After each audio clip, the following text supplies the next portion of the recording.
Lenora. Lenora is different from others. Years of perfect stitching experience. Lenora linen, cotton cloth and stitching. Pandikad Road, Vandoor.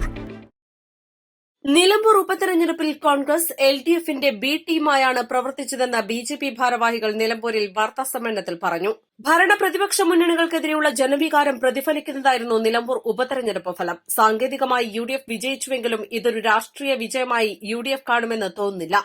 ഇത് UDFന്റെയും കോൺഗ്രസിന്റെയും വിജയമല്ല, ജമാഅത്ത് ഇസ്ലാമിയുടേതടക്കമുള്ള മതമൌലികവാദികളുടെ വിജയമാണെന്നും BJP ഭാരവാഹികൾ പറഞ്ഞു. ജനവികാരം രണ്ട് മുന്നണികൾക്കും എതിരാണ്. രണ്ട് മുന്നണികൾക്കും വോട്ട് കുറഞ്ഞിട്ടുണ്ട്. വോട്ട് കൂടിയത് NDAക്ക് മാത്രമാണ്. ജനാധിപത്യത്തിന് ചേരാത്ത പ്രചാരണ പരിപാടികളാണ് ഇരുമുന്നണികളും നടത്തിയിരുന്നത്. മതം പറഞ്ഞും ജാതി പറഞ്ഞുമാണ് വോട്ട് ചോദിച്ചിരുന്നത്. നിലമ്പൂരിൽ വികസനത്തിന്റെ രാഷ്ട്രീയം ചർച്ച ചെയ്തത് NDA മാത്രമാണ്. നിലമ്പൂരിൽ വർഗീയവാദികളെ കൂട്ടുപിടിച്ചാണ് UDF വോട്ട് ചോദിച്ചത്. LDF PDPയുമായും ചേർന്നു. ഇത് അപകടമാണെന്ന് ജനം മനസ്സിലാക്കുന്നുണ്ടെന്നും BJP നേതാക്കൾ പറഞ്ഞു. NDAയുടെ നേതൃത്വത്തിൽ ഇതിനെതിരെ വലിയ പ്രചാരണം തുടങ്ങും. ദേശീയ തലത്തിൽ ഇത് വലിയ തോതിൽ ചർച്ച ചെയ്യും. രാഹുൽ ഗാന്ധിയും പ്രിയങ്ക ഗാന്ധിയും ഉൾപ്പെട്ട കോൺഗ്രസാണ് ഇത്തരം കൂട്ടുകെട്ടിന് കുടപിടിക്കുന്നത്. ഇത് വലിയ ആശങ്ക സൃഷ്ടിക്കുന്നതാണ്. ഉമ്മൻചാണ്ടി ഇത്തരം ദുഷ്ടശക്തികളെ എതിർത്തിരുന്നു. 10 വോട്ടിന് വേണ്ടി മാത്രമാണ് ഇപ്പോഴുള്ളവർ ഇതിനായി ഓടി നടക്കുന്നതെന്ന് വേണം കാണാൻ.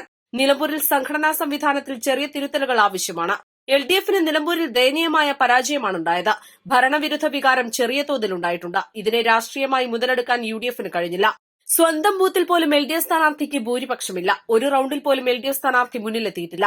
നിലമ്പൂരിലെ സ്ഥാനാർത്ഥി നിർണയം തെറ്റിയിട്ടില്ലെന്നും നിലമ്പൂരിലെ സംഘടനാ സംവിധാനം അല്പം പിറകിലാണെന്നും BJPക്ക് ലഭിച്ചത് ഭരണവിരുദ്ധ വോട്ടുകളാണെന്നും നേതാക്കൾ വിശദമാക്കി. UDFന്റെ സ്ഥാനാർത്ഥി ഷൌക്കത്ത് വിജയിച്ചിട്ടെങ്കിലും UDF പോലും ഇതൊരു രാഷ്ട്രീയ വിജയമായി കാണുമെന്ന് തോന്നുന്നില്ല.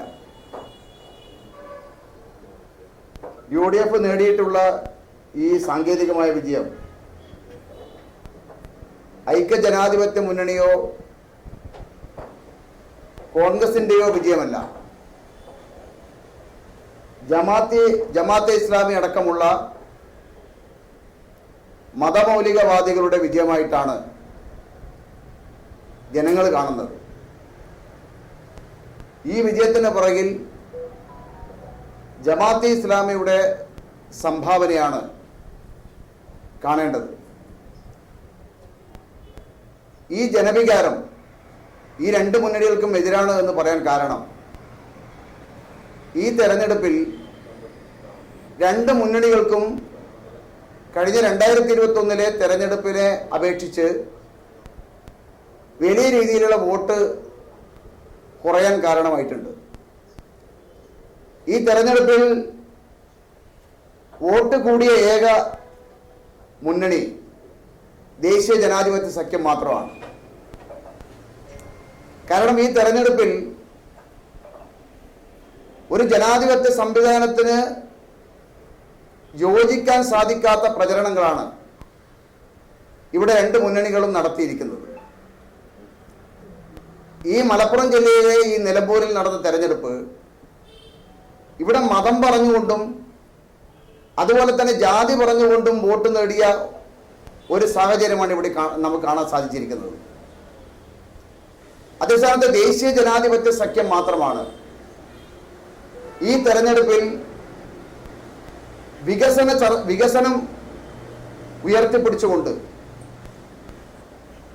വികസനത്തിന്റെ രാഷ്ട്രീയം ചർച്ച ചെയ്തത് ദേശീയ ജനാധിപത്യ സഖ്യം മാത്രമാണ്. ഞങ്ങൾ വികസിത കേരളവും വികസിത നിലമ്പൂരും എന്ന മുദ്രാവാക്യമാണ് ജനങ്ങളുടെ മുമ്പിൽ വെച്ചത്. ഈ രണ്ട് മുന്നണികളും ഒരു സാഹചര്യത്തിലും കേരളത്തിന്റെ വികസനമോ അല്ലെങ്കിൽ നിലമ്പൂരിന്റെ വികസനമോ ചർച്ച ചെയ്തിട്ടില്ല.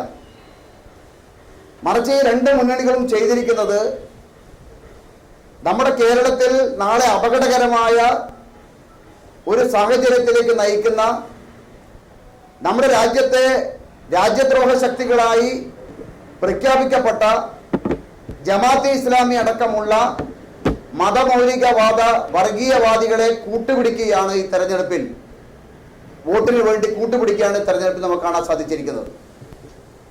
UDF പരസ്യമായി ജമാഅത്തെ ഇസ്ലാമിയെ കൂട്ടുപിടിച്ച സമയത്ത് LDFും ഞങ്ങൾ മോശക്കാരല്ല എന്ന് ബോധ്യപ്പെടുത്തുന്നതിന് വേണ്ടി PDP പോലുള്ള മദനിയുടെ PDP പോലുള്ള മതമൗലികവാദ സംഘടനയാണ് LDF കൂട്ടുപിടിച്ചിരിക്കുന്നത്. നോക്കൂ, നിങ്ങൾ ഈ രണ്ട് രാജ്യദ്രോഹ സംഘടനകളെയും കൂട്ടുപിടിച്ചില്ല എങ്കിൽ LDFന്റെയും UDFന്റെയും വോട്ടിന് നിലവാരം എത്രത്തോളം ആവുമെന്ന് നിങ്ങൾ നോക്കിക്കാൻ നമുക്ക് സാധിക്കും. BJP വോട്ടുകൾ ചോർന്നിട്ടില്ല. ഒരു വിഭാഗം വോട്ടുകൾ UDFിലേക്ക് പോയിട്ടുണ്ടാകുമെന്ന NDA സ്ഥാനാർത്ഥിയുടെ തുറന്നു പറച്ചിൽ ശ്രദ്ധയിൽപ്പെടുത്തിയപ്പോൾ അങ്ങനെ പറഞ്ഞിട്ടില്ലെന്നായിരുന്നു മറുപടി. വാർത്താസമ്മേളനത്തിൽ സംസ്ഥാന സെക്രട്ടറി കെ രഞ്ജിത്ത്, ജില്ലാ പ്രസിഡന്റ് രശ്മിനാഥ്, ജില്ലാ ജനറൽ സെക്രട്ടറിമാരായ ബിജു സാമുവൽ, ഷിനോജ് പണിക്കർ, ജില്ലാ വൈസ് പ്രസിഡന്റ് അജി തോമസ് എന്നിവർ പങ്കെടുത്തു. East life, Nilambur.